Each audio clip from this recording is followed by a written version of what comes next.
एक के द्वारा बजती है, 1000 हाथों से बाणासुर ताली बजाता है। बाणासुर कितने हाथ हैं?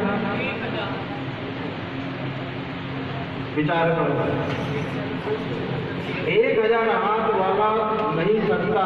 ताली की गड़गड़ाहट ऐसी होती है मानो भक्तों के हृदय में भगवान शंकर प्रकट हो गए।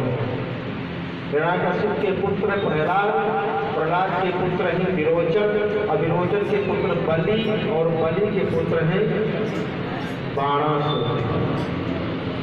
उनके 1000 हाथ थे। बाणासुर ने तपस्या किया। उसने अपने भजन के द्वारा, अपने तपोबल के द्वारा भगवान शंकर को अपने महल में रख लिया।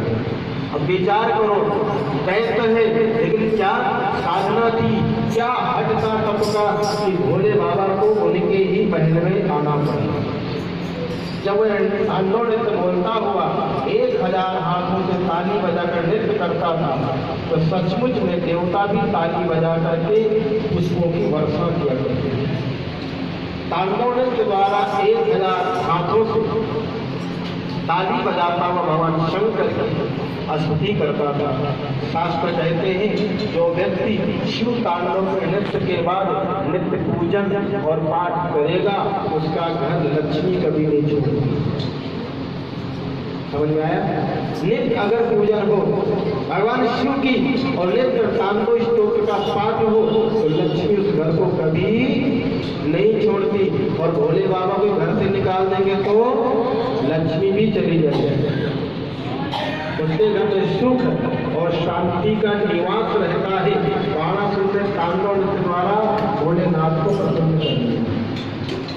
और जब उन्होंने कहा कि वर्मा को, अब बाणासुर ने कहा भोलेनाथ हमारे पास हो, हमारे लक्ष्मण बंदर के न हो।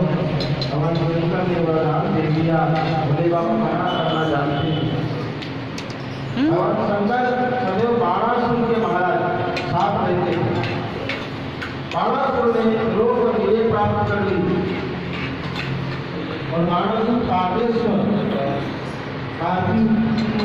की पूजा करते थे। कामेश्वर भगवान की व्यापारी वृत्ति के नियम था। तीनों लोगों को अपने वश में कर लिया। आज अभिमान हो गया, इसे बाणासुर अभिमान हो गया।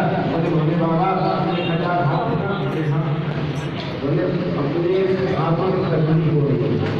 इस बात की बोले या तो कोई युद्ध वाला बताओ जो मेरे से युद्ध करे, नहीं तो फिर आपको ही आना पड़ेगा मेरे साथ। दोनों हाथ कर देते हैं। भोले बाबा ने कहा तुम मेरे शिष्य हो, मैं तुम्हारा गुरु हूँ। शिष्य और गुरु का युद्ध कैसे? तो बोले महाराज फिर बताओ, तीनों लोगों में जहाँ भी जाता हूँ मेरे सामने कोई टिकट आनी है। भोले बाबा ने कहा अच्छा, अभिमान आ गया।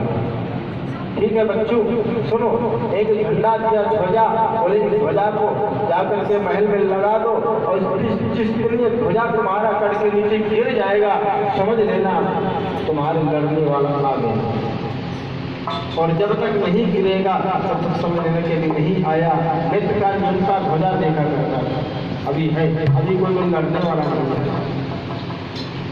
बाणासुर की पुत्री का नाम है उषा, उसकी सखी का नाम है चित्रलेखा। उनका आपस में बहुत प्यार है। एक दिन उषा रात्रि में सो रही थी। स्वप्न में एक व्यक्ति पुरुष आया और सुधा अदर सुधा का पान करके चला गया। उषा की आंख खुली, एकदम बेवहल हो गई, निकल हो गई, रोने लगी। सखी आई चित्रलेखा से पूछा क्या हुआ बहन, क्यों दुखी है, क्यों रो रही है, क्या कौन सा सपना देख लिया, मुझे तो बता सही। तो सारा वृत्तांत बताया। उदास होकर के एक रात्रि के पुरुष आया है और पुरुष मेरे साथ बैठा वार्तालाप किया।